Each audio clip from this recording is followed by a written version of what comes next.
कादंबरी कथामुखम के 14 पद्य हो चुके हैं। 15वें पद्य से आरंभ कर रहे हैं। कादंबरी कथामुखम विभिन्न प्रतियोगी परीक्षाओं में निर्धारित है। कृपया वीडियो को अधिक से अधिक लोगों को सब्सक्राइब करवाएं, शेयर करें। विधान संपादित दान शोभितये स्फुरन् महावीर सनाथ मूर्तिभिः मखैरशंखैरजयत सुरालयं सुखेन योऽपकरैर्गजैरिव। प्रस्तुत पद्य में बाणभट्ट ने अपने पूर्वज अर्थपति की दानशीलता की महिमा का वर्णन किया है। उन्होंने लिखा है कि यह अर्थात जिस अर्थपति ने विधान संपादित दान शोभित ही शास्त्रानुसार संपन्न, शास्त्रानुसार निर्धारित विधान से, नियम से तथा दान शोभित दानादि से सुशोभित। दूसरा अर्थ यह भी है कि मध्यजल को प्रकट करने के लिए दिए गए भक्ष्य विशेष का भक्षण करने से मध्यजल से सुशोभित स्फुरन महावीर सनाथ मूर्ति भी उज्जवल यज्ञाग्नि से युक्त। दूसरे अर्थों में महान युयुत्सु योद्धाओं से अधिष्ठित यूपकरैः गजैः इव। यूपकरैः यज्ञीय पशु बांधने के लिए निर्मित स्तूप ही हैं हाथ जिनके, अथवा यज्ञीय पशु बांधने के लिए निर्मित स्तंभ की बात है सूड़े जिनकी। ऐसे असंख्य कहीं अनेक यज्ञों से सुखेन सरलता से सुरालयम स्वर्ग को अजेत जीत लिया था।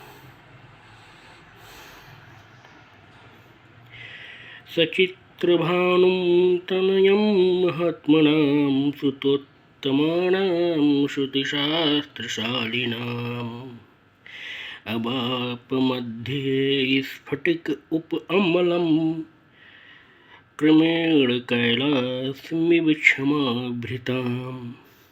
प्रस्तुत पद्य में बाण ने स्पष्ट किया है कि अर्थपति ने अपने पुण्यों से चित्रभानु नामक पुत्र को प्राप्त किया था। क्रमशः उस अर्थपति ने क्षमाभृताम मध्य पर्वतों के मध्य में स्फटिक उप अमलम स्फटिक के समान निर्मल कैलासम में कैलाश पर्वत के समान महात्मनाम महापुरुषों में श्रुतिशास्त्रशाली नाम वेदांगों के ज्ञाताओं के मध्य में सुतोत्तमा नाम उत्तम पुत्रों के मध्य में चित्रभानु तनयम अवाप चित्रभानु नामक पुत्र को प्राप्त किया था, अर्थात उनके चित्रभानु नामक पुत्र उत्पन्न हुआ था। महात्मनो यस्य सुदूर निर्गताः कलंक मुक्तेन्दुकलामृत्युषः दिशन्मनः प्राविशुः कृतान्तरा गुणानृसंघस्य नखांकुराः इव। सुदूर निर्गताः दूर तक निकले हुए अथवा दूर तक व्याप्त, कलंक मुक्त इंदु निष्कलंक इंदु कला अमृत्युषा निष्कलंक चंद्रकला के समान छवि वाले कृतांतराह अपने प्रभाव से प्रवेश मार्ग बना लेने वाले अथवा किसी को विदीर्ण करके उसमें प्रविष्ट हो जाने वाले यस महात्मनः गुणः जिस महापुरुष चित्रभानु के गुण निसरस्य नखांकुरः एवं नृसिंह के नखांकुरों के समान कृतांतराः दिशन मनः प्राविशु मानो शत्रुओं के हृदय में स्वयं ही स्थान बना करके प्रविष्ट हो गए थे, अर्थात जिनके शत्रु भी उनके गुणों से प्रभावित हो गए थे।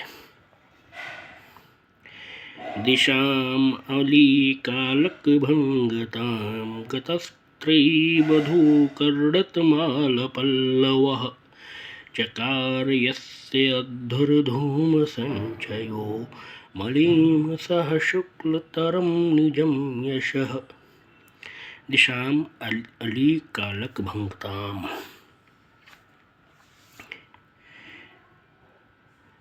दिशा रूपी वधुओं तथा दिग्वधुओं के अलीकालक भंगतांगतः मस्तक पर घुंघराली केस रचना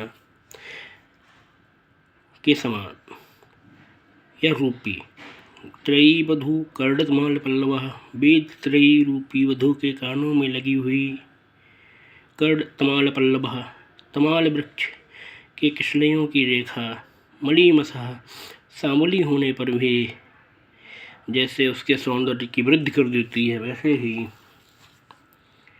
यस्यद्धर्धूम संचयः निजम मिशा शुक्लतरम चकार। इसी प्रकार से जैसे सभी दिशाओं की सीमा पर इधर उधर व्याप्त हुए यज्ञों के काले धुएं ने स्वाभाविक रूप से काले होने पर भी जिसके यश को अत्यंत उज्जवल बना दिया था। सरस्वती पाणि सरोज संपुट प्रमृष्ट होम शंशीकरंभसः यशो अशुशुक्लीकृत सप्तविष्टपाततः सुतो बाण इति व्यजायत। सरस्वती पाण सरोज संपुट प्रमृष्ट होम शंशीकर अंबसः यज्ञ को करने के परिश्रम से उत्पन्न हुए इसके पसीने की बूंदों को देवी सरस्वती अपने करकमल से पोंछती थीं। यशो अशुशुक्लीकृत सप्तविष्टपात जिसने अपने कीर्ति रूपी किरणों से सातों लोगों को निर्मल बना दिया था। ततः बाढ़ा सुतः विजायत उसके अर्थात उस चित्रभानु के बाण नामक पुत्र उत्पन्न हुआ। द्विजेन तेन अक्षत कंठ कोष्ठया महामनोमोहमलीम सांधया अलब्ध वैदग्ध विलास मुग्धया धिया निबद्धम एतत् अतिद्वयी कथा। तेन द्विजेन उस विप्र अर्थात